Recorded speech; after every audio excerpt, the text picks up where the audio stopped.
If you like our content, please like, subscribe, and click the notification bell to get alerts when we introduce new videos. Welcome to the demonstration series for the RUCKUS Analytics Cloud Service for Network Intelligence and Service Assurance. The videos in this series will describe the various views, services, and capabilities of the RUCKUS Analytics platform. In this video, I'll describe the data represented in the Wireless Network Report dashboard. So let's get started.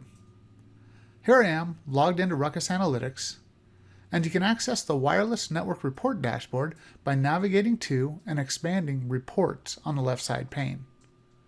Then click on the Wireless Network link. This will open the Wireless Network Report dashboard. The Wireless Network Report provides details of traffic, clients, and trends by APs, SSIDs, radio, or clients over time. So let's start at the top of the page. As with most reports, there's a time selection field which allows you to determine the time span of the data represented in the report. And next to that is the filter selection field that allows you to select which devices to include in the report. These fields are covered in detail in a separate presentation of this video series, and I highly recommend you view them. Now let's look at the various tiles available in this report. At the top left is the Overview tile. It provides a general overview of the entire network. Based on your selection of APs, SSIDs, radio, and date range filters, it displays the following information: total traffic received from AP clients to the AP, as well as total traffic transmitted from the AP to wireless clients. It displays the total number of APs, the total traffic and average traffic rates, and the total number of clients on the network. Next, we have the Traffic Distribution tile. This contains a donut chart that displays the distribution of traffic types. Again, based on your selection of APs, SSID, radio, and date range filters, you can use this chart to display management traffic compared to user traffic. In the default view, the center displays total traffic. The next ring out displays the traffic type, and the outer ring displays the transmit and receive traffic of each type. Additionally, if you select the traffic type of either user or management, the graph will adjust to display only that traffic type. The top APs by traffic tile contains a donut chart and a graph. The donut chart and graph display the top 10 APs with the highest traffic volume in the network. You can use the drop-down to specify the traffic type of either transmit, receive, or both, and the time period.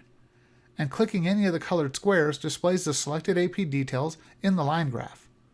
The colored squares correspond to the colors on the ring graph. Switching to table views shows the same information in an alternative format. By default, it displays the top 10 APs, but this can be changed by clicking the drop-down on the top right portion of the tile. Next, we have the top APs by client count tile. It also contains a donut chart and a graph, and the donut chart and the graph display the top 10 APs with the most clients on the network. And just like with APs by traffic, clicking any of the colored squares displays the selected AP details in the line graph. The colored squares again correspond to the colors on the ring graph. Switching to table view shows the same information in an alternative format and by default displays the top 10 APs. Next are the traffic trend graphs. They display the traffic by usage and by radio over time. The first two graphs are traffic totals, while the next two graphs display averages. You can select a date range that only applies to these graphs, as well as a time period for each data point. There are two types of data in the graph. First is traffic by usage. In these graphs, checking the boxes listed in the legend at the top of the graph allows you to see specific data in the graph, including user, total received traffic, total transmitted traffic, the total received and transmitted traffic, and the total management traffic. Then you have traffic by radio. In these graphs, you can filter radio details by checking the boxes listed in the legend at the top of the graph.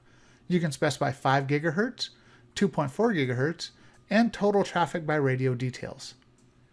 If you pause the pointer over the line graph, an information box is displayed containing the details for that time period. Then we have the Traffic Over Time table. This table allows you to compare traffic over multiple time periods. The date and time period selected will show traffic totals at each time period for the duration of the date range. For example, here we can see traffic for each 15-minute interval starting at the beginning of the selected time period. If I change this to 1 day, the table is automatically updated to reflect it.